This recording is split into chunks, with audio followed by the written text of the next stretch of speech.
Other requirements. Now these are university requirements that they set in place. The GRE, it is required if your overall undergraduate GPA is below a 3.0. But it's something that you don't have to get out of the way until you've been admitted. So you'd be admitted conditionally, and then you'd have to take the test by October 1st of next year. And then we go from there, okay? So, and the reason that they do that is because once you are in a graduate program, you have to maintain a 3.0 every semester and overall. And this is one of the ways that they gauge whether or not you'll be able to handle the rigor of a graduate level program, okay? The next one is the WPE, the WPE. So it's the Writing Proficiency Exam. It's something that every CSU graduate has to do. And if you went to a CSU, that's fine, you passed it, you're done. If you didn't go to a CSU, you will have to take the WPE. The only way to get around that would be to take the GRE and score a 3.0 or higher on the critical writing section. So you can decide which way you want to do it, but it is something that they require. If you got your undergraduate degree outside of the country or at a school where English wasn't the predominant language, you may have to do the TOEFL. There are some other tests as well, and you can contact me for more information as to what you need to do, okay? All right, priority review. Our first deadline is December 3rd. So what this means is that if you turn in an application packet to me by December 3rd, I have enough time to look through it and make sure everything was done, you dotted all your I's, crossed all your T's, everything's signed, pretty perfect. And if it's not, I have enough time to let you know, and you can then fix it. That doesn't happen for regular review. And then, of course, we will give you your final decision by May 15th, just so that you know that could be, yay, you're admitted. Oh, I'm sorry, we have to deny you at this time, or it could be waitlist. But you should know where you fall by that date. That's our hope. Either you're admitted, waitlisted, or unfortunately denied. The only way that we this is the most important thing I can tell you, the only way that we will contact you is by your CSUN email address. This is because our system can track that and let us know if you opened it, if you got it, that kind of stuff. It's not to be Big Brother or scary or anything. It's just that we know that the message went through. This gets assigned when you do your CSU Mentor application, and usually within a couple of weeks, they'll tell you how to log into our system and get your email address. So it's really important to do the CSU Mentor part as soon as possible so that you have this all set to go and you know what it is, okay? And if you don't, if you have trouble with this, if you're not sure where to get it, call me, or you can call the IT Help Center here on campus, okay? There we go. Regular review, so the final deadline for everything, transcripts, whatever else you need to turn in, is February 1st. It needs to be postmarked or hand-delivered by that day. Our office closes at 5. If it shows up, if you drop it off the next day, I can't accept it, and we don't review incomplete applications. So it's really serious, and I really hate telling people no. So please, please, please, make sure that you turn everything in on time. Okay, let's see. Again, because it's so late, and that's usually when we get most of our application packets, we won't have an opportunity to tell you if anything was done incorrectly. So it will be incomplete, it won't be a review. The decision deadline, again, is going to be May 15th of 2013, just so everyone knows. and then again, we'll only be contacting you via your CSU email. You should also make sure that you check that often, because I may send something on a Sunday, and I might need it really soon. We may have interviews that you have to come in and do, that kind of thing. So please, please, please check it often. And then I'm going to hand it over to Beth. Okay, so I think it's important to understand that, well, CSUN is a big community itself, but the social work department within CSUN is really another whole set of opportunities where you can learn to be a social worker, build your social work networking community. And we're going to take a few minutes to discuss how that's done and also a couple other things about our program. Graduation, regardless of what cohort you're part of, you're always welcome on the campus graduation, although other cohorts will acknowledge other great graduations as well. But it's important to know that even if you're an off-site or online program, you're still welcome to take part on all the things that the campus offers, including graduation. I'll talk a little bit about capstone projects. What that means, we'll talk a little bit about some of the activities that go on in our department that you can partake in that are very interesting. It's sort of like extra free education and knowledge and networking and fun and learning. And also, just a brief word about volunteering and fundraising. You get skills by joining in organizations, fundraising for efforts. We have a lot of opportunities, both within MSW and campus-wide, for you to hone your skills, to meet new people. And that's an important part of social work because that's what social workers do in the community as professionals as well. Graduation, just a couple snapshots of the fun that we have, and I think it's something to achieve and to celebrate all accomplishments. So it's been a real highlight for our alumni to have got that far and to go through graduation. So just some pictures of what to look forward to should you apply here and get accepted. And also capstone projects, just a little word about that. We don't have what you consider maybe a traditional thesis, but we do have capstone research projects. And you'll have classes that tell you, give you direction, and then send you on your way to really make an impact on new knowledge and critical thinking at a master social work level. And so that's some pictures of poster presentations that are done. This would be toward the end, the very end of your time with us. And it's sort of the culminating experience of the things that you would learn through all of our programs. It's also a great stepping stone in terms of a research assignment that for those who want to go on for further education, such as a PhD program. So that would be what we call our thesis project, so to speak. We call it our capstone project here in our program. And hear a little bit about Diversity Day.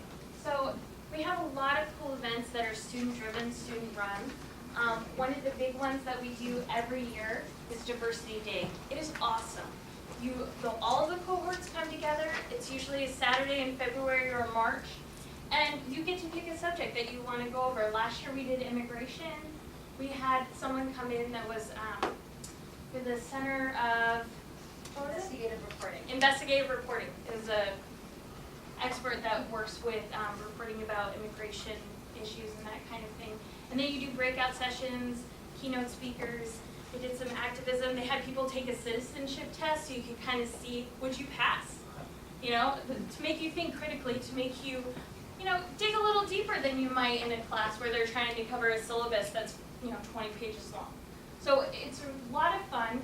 It's something that students put together start to finish, and we have a lot of fun with it. The next one is the Social Work Society. This is your student government body, your club. So the officers that we have Jessica Dean Stanky, who's the treasurer. Carmen Gonzalez is our external vice president. Hector Martinez is our president. Sophia Dupree is the secretary. And Elizabeth Ortiz is the internal vice president.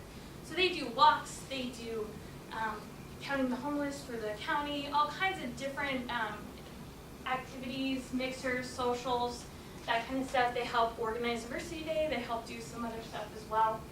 Lobby days. This is a lot of fun. Last year we bussed 50 students on up to Sacramento so that not only could they learn how to effectively lobby for your clients, for the communities that you are in, but also so that you can meet with your representatives, your elected officials, so that you can talk to them about what's impacting you, what's impacting the communities that you're working with. And it's really a gift that you have as a social worker. Not only can you make a difference in people's lives individually, but you can do that on a larger level as well if you're interested. And then Docs and Talks. So these are done by Jose Paez there in the back. And he finds all kinds of cool documentaries and films, and then you watch them, have some popcorn, and then you do a really good discussion afterwards, kind of dig into what you're interested in, what's it about, what the issues are, that kind of stuff. So it's another thing that we do here on campus. Lunch and Learn. Now these are done by Jody Brown. And yay, woo! So this is usually during the lunch break for those full-time 2-year students. Anyone else is welcome to attend as well. And they cover all kinds of different topics. It's a way for us to bring in professionals in different fields if you're interested in learning more about something. We've had mindful meditation, motivational interviewing. Today, earlier, we had someone come in and do a spoken word play kind of thing about being in a group home. So it's all kinds of cool stuff that we bring here on campus. And I'm going to pass it off. got so excited listening, I forgot it was my turn.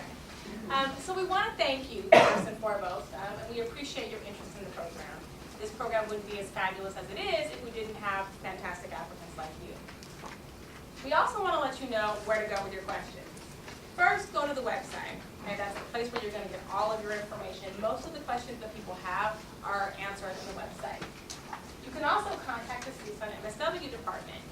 Again, you will talk to Tiffany most likely. She should be someone you should be very kind to because she does have all the answers. And the names that you need to remember are Tiffany Newton, Dr. Amy Levine, and me, Dr. Wendy Ashley. So that concludes our presentation, and then we will open it up after this for questions. Thank you very much. Yes. You spoke about the GRE. I was trying to find out, so once you're admitted into the program, is there a certain score that you would like? There is. So for our department, you need to get a score that falls in the 50th percentile or higher on at least one section. Most of us as social science majors often do really well in the reading and writing portions. Maybe not so much stats and algebra. But so a passing score, just saying, but there are some brilliant statisticians in the program, I'm not one of them. So it's 50th percentile or higher. That means out of every 100 people that take it, your score is number 50 or higher. It doesn't necessarily mean a 50%. Anything else? It's okay. Yeah. And then, I'm sorry. And then also, I know with the elections and the ballot on November, I was just trying to find out with the date that you guys had on the May 15th, that isn't contingent on that, or it's not going to be affected? No, we are pretty fortunate. It doesn't mean that the budget isn't going to impact things here on campus, but we do have a plan in place should Prop 30 not pass, and that at this moment in time shouldn't reduce our class size. It could always change, but at this moment in time, our college has a plan to deal with that cut. Oh, yes. Register to vote. Yeah. Right? Advocate. Yes. I know you said that priority deadline is for December. Yep. And the regular one is in February 1st. Mm-hmm.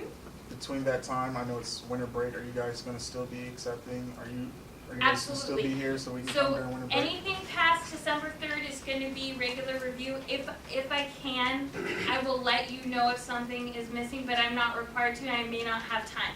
Our office is going to be open for much of that break. We do take that week off of Christmas, so like the 25th through January 1st, we will be closed, but otherwise, you can come see me. Yeah? What is the class size like?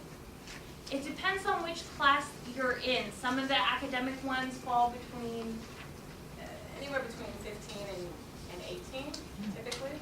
and then the Some of the Off-site, they're larger, they could be around 30, average 30, but we do have field classes that run from anywhere from 10 to 18. Yeah.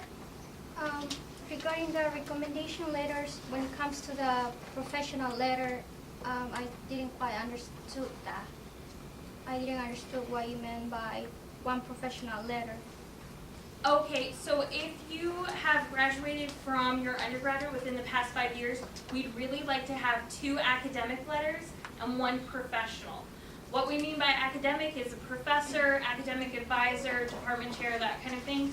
Professional, we're talking about someone that you worked for or have worked for, whether that was a paid job, whether that was an internship, or whether that was a volunteer position. Okay? Thank you.